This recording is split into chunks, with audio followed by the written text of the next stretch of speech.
Алпыс бесінші бет және 66-шы беттегі есептер. Үшінші есеп. 2 таңбалы және 3 таңбалы сандарды бір таңбалы санға жазбаша бағандап бөлу. Бірінші тұрған бұл бөлінгіш, ал екінші тұратын бұл бөлгіш. Толымсыз бөлінгіш мұнда 3 жүздік. Ал мұнда толымсыз бөлінгіш 8 жүздік. Яғни 3 таңбалы санды бір таңбалы санға бөлгенде бөліндінің мәні міндетті түрде 3 цифр, 3 таңба шығады. Ал егерде 2 таңбалы санды бір таңбалы санға бөлетін болсақ, шығатын бөлінді мәні 2 таңбалы сан болады. 3 жүздік, яғни 3 жүздік, 6 ондық, 4 бірлік. Мұнда 8 жүздік, 4 ондық, 6 бірлік. Мұнда 7 ондық, 8 бірлік, 2 таңбалы сан. 3 жүздіктен басталып тұр, және бір таңбалы санға бөлетін болсақ, алдыңғы саннан бір үтір ажыратамыз.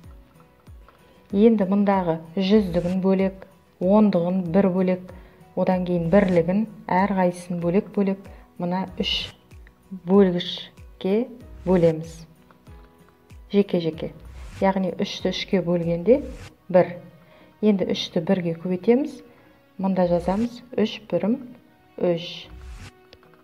3-ті азайтамыз 0. Ештеңе жазбай қоюға болады. Одан кейін келесі ондық 6 ондық.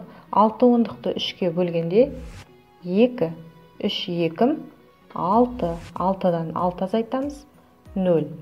Одан кейін 4 бірлік. Оны да жазамыз. Дәл ондықтарының бірліктерінің астына жазамыз. Енді 4 3-ке бөлгенде бізде қалдықпен шығады.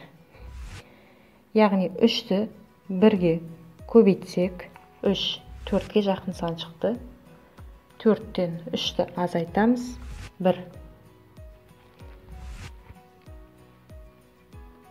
Яғни 364-тегі 4 бірлік, қанша бірлік бөлінгенін қарасақ, бізде 4-тен 3-ке бөлсек 1. 3-ті 1-ге көбейтсек, қайтадан 3, 4-тен 3-ті азайтсақ, 1 қалдық болып тұр. Яғни дәл шығып тұрған жоқ, қалдықпен шығып тұр. 1 қалдық қалды. Егер есептеген кезде қалдық шығатын болса, онда мына қалдықпен екінші тұрған бөлгішті салыстыру керек. 3 пен 1-ді салыстырамыз. 3 1-ге қарағанда артық. 1 саны 3-тен кем. 1 бұл жердегі қалдық, 3 бөлгіш. Есебіміздің дұрыстығын тексереміз. Қалдық сан шыққан кезде есімізге түсірек. Бөліндідегі мәнін бөлгішке көбейтеміз, одан кейін қалдыққа қосамыз. 121-ді 3-ке көбейткенде 363, оған бір қалдықты қосамыз, 364. Мінекей, дұрыс екен.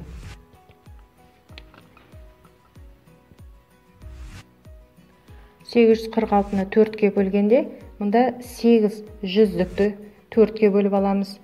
4 ондықты бөлек-бөлек әрқайсысын, 6 бірлікті 4-ке бөліп аламыз.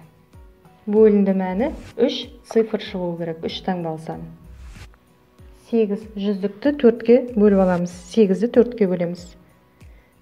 4-ті 2-ге көбейтсек, қайтадан 8 азайтамыз. Ештеңе шықпайды, яғни 0. Одан кейін келесі ондық 4.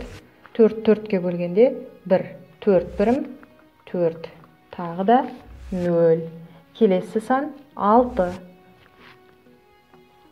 6-ны 4-ке бөлгенде қалдықпен шығады. Яғни 4-ті нешеге көбейткенде 6-ға жақын сан шығады. 4-ті 1-ге көбейтсек 4.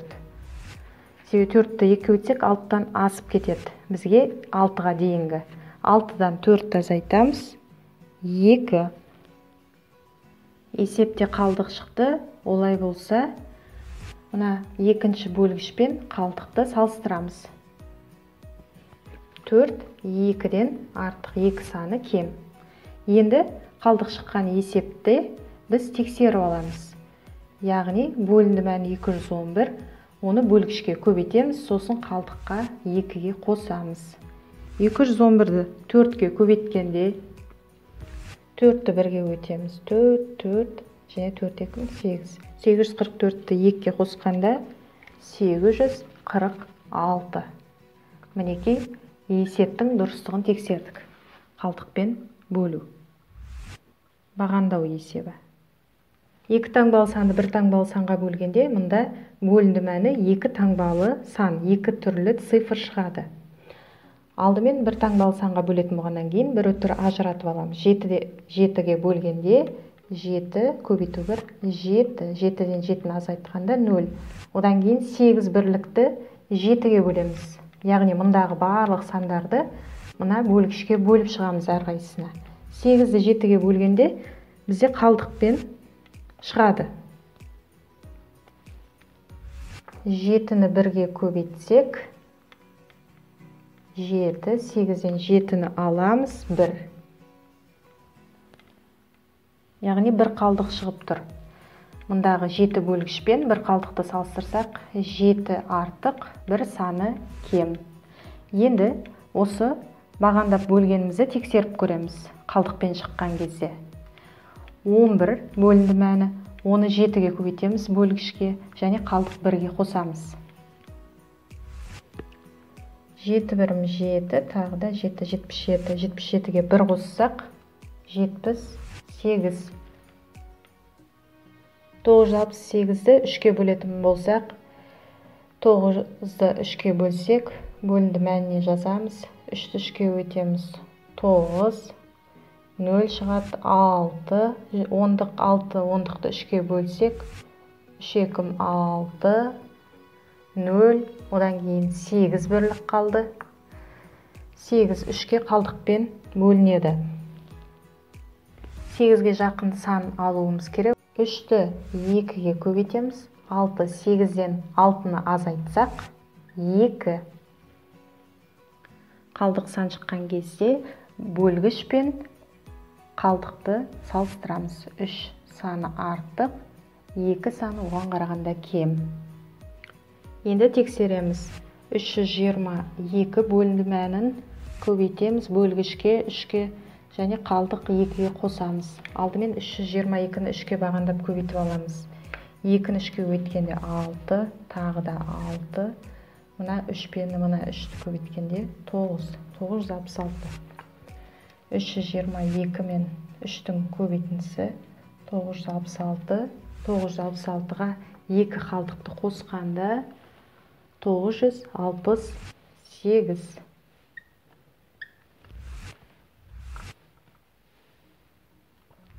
364-ті 3-ке бөлгенде 121 және 1 қалдық. 846-ны 4-ке бөлгенде 211 және 2 қалдық. 78-ді 7-ге бөлгенде 11 және 1 қалдық. 968-ді 3-ке бөлгенде 322 және 2 қалдық.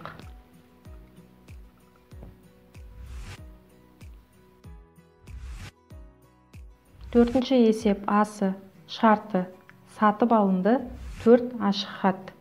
4 ашық хат 360 теңге. 810 теңгеге қанша ашық хат сатып алуға болады? Шешуі 810 бөлу 360 бөлу 4. Алдымен 360 бөлу 4, яғни бөліп аламыз. 810-ды осы шыққан бөлінді мәніне бөлеміз. Осылайша жауабын табамыз. 810 теңгеге осындай қанша ашық хат сатып алуға болатын. 4-тің әсінде шарты бума 6, ашық хат 180. 8 бумада қанша ашық хат болады? Енді шешуі 180 бөлу 6 көбейту 8. Алдымен 180-ді 6-ға бөліп аламыз. Бөлдінің мәнін 8-ге көбейтеміз. Сонда 8 бумада қанша ашық хат болатын жауабын табамыз.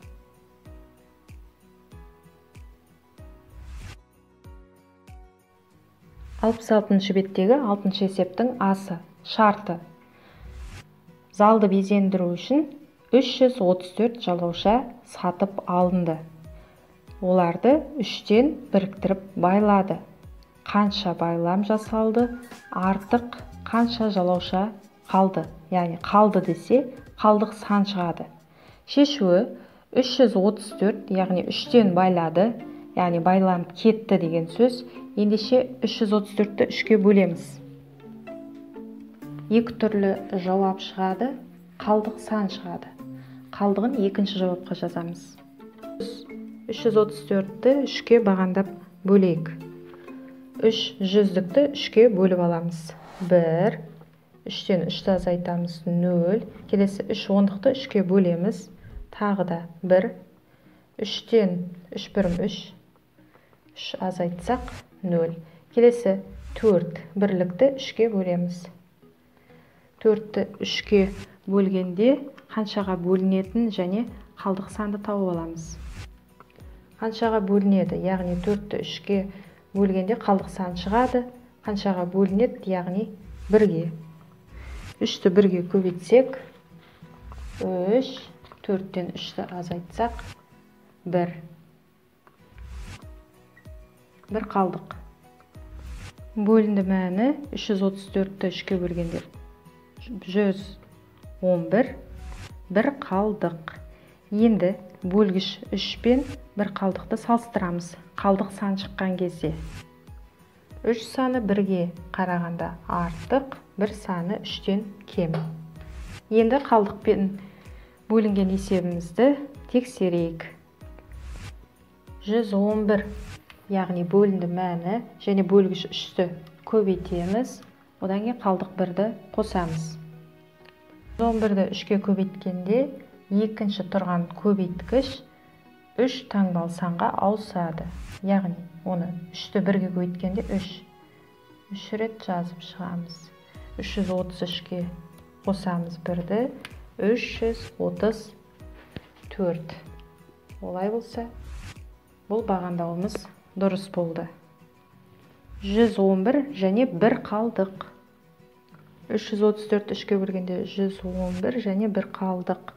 Яғни жақша ішіндегі қалдықты 1 жалауша артық қалды. Екінші жауапқа жазамыз, ал 111 санын бірінші жауапқа жазамыз. Бірінші жауап 111 байлам жасалды. Екінші жауап 1 жалауша артық қалды.